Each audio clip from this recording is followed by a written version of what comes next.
Alright guys, you probably didn't even know you needed a Floowandereeze Deck Profile, but here, I'm going to give it to you anyway. So, first off, you're going to have 3 Robina, 3 Eaglin, 2 Stree. 2 Stree is better, and I'll tell you why in a little bit. We're going to have 1 Toucan and 2 Impen. That's it for your Floowandereeze monsters. So, there's really not that many. There's only like 5, 8, 11 total. And you really only have 1 starter in the deck, unfortunately. You have a lot of 2-card combos, but you don't really have a lot of extenders, let me put it that way. So the next 2 are what we call the other big birds. We have our Omni Negate, and then we have our removal card. Basically, these are what you're trying to get to, like on your opponent's turn. Sometimes this one to play around evenly and things like that. But yeah, you gotta have those.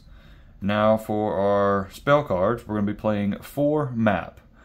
Basically, this deck is really dependent on the field spell, and you're going to want to see it. So you need to play as many copies as possible. We're going to play 3 Advent of Adventure. This is how you play around Imperm and Valor, things like that in this deck. It also helps you search birds. Like if you have a hand where you don't have the right bird in hand, then you can get to it with this. Then we're going to have 1 of the Floowandereeze and Unexplored Winds. This is another card that when you're normal summoning, you contribute 1 of your opponent's cards as cost. So it kind of helps, or not necessarily as cost, but you can tribute it instead of your monsters.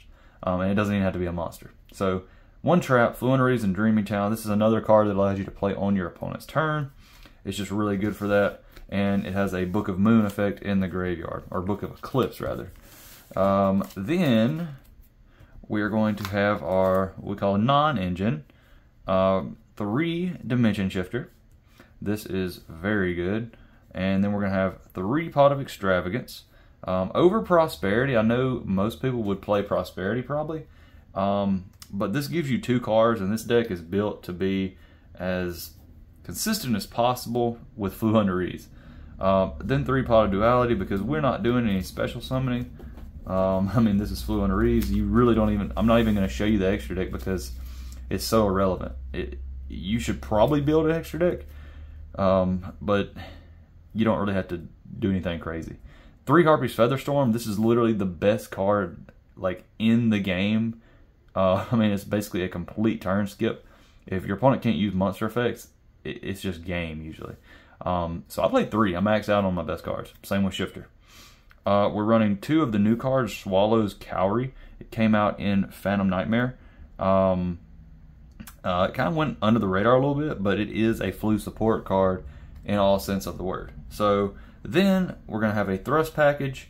This is the only expensive part of the deck. I think the whole deck's like less than 50 bucks. Unless you add these cards, and these have actually went down. They've been reprinted, but to play this deck at its maximum potential, you're going to want a Thrust Package. So we're going to have Triple Tactics Talent and Dark Ruler no more. So this deck struggles the most probably with decks that have lots of Omni Negates, Monster Destructions, something like going second against Manadium. But if you have this, then you just play ball because they don't have a lot of graveyard interruption. Decks like Fire King Snake Eyes, they have a little bit more layered interruption. Luckily, this still does a lot against them because the Princess in the graveyard isn't going to trigger unless it's a normal summon. I mean, a special summon. So we don't really have to worry about that. Plus, if we ever get Impen out, we just turn off all their monsters, and then it's kind of game then. If they're in attack mode, of course. But yeah, that's it for the deck. So I just want to kind of talk to you about one little thing in the deck. I want to make this video really quick. If you've never played Floowandereeze, just an idea of what a great hand is. Like, this is a great hand in Floowandereeze. This plus any bird is really means for a good hand. But that's one reason why we play 2 Stree, because Stree is live more now, especially going second. It's just a really good card.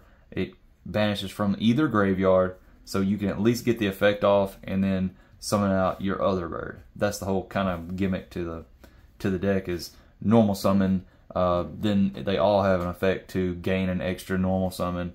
And typically you're going to end on something like this. You would have the trap set, and you would have your boss monster M-Pin on the field. And here, let me put this up here where you can see it. You would typically have M-Pin, and then your trap set, and probably the map field spell up, and that would be kind of your inboard. It doesn't look that much, but you literally have so many things that you can do with just this. So anyways, guys, thanks for watching. Be sure to like and subscribe. We'll see you on the next one.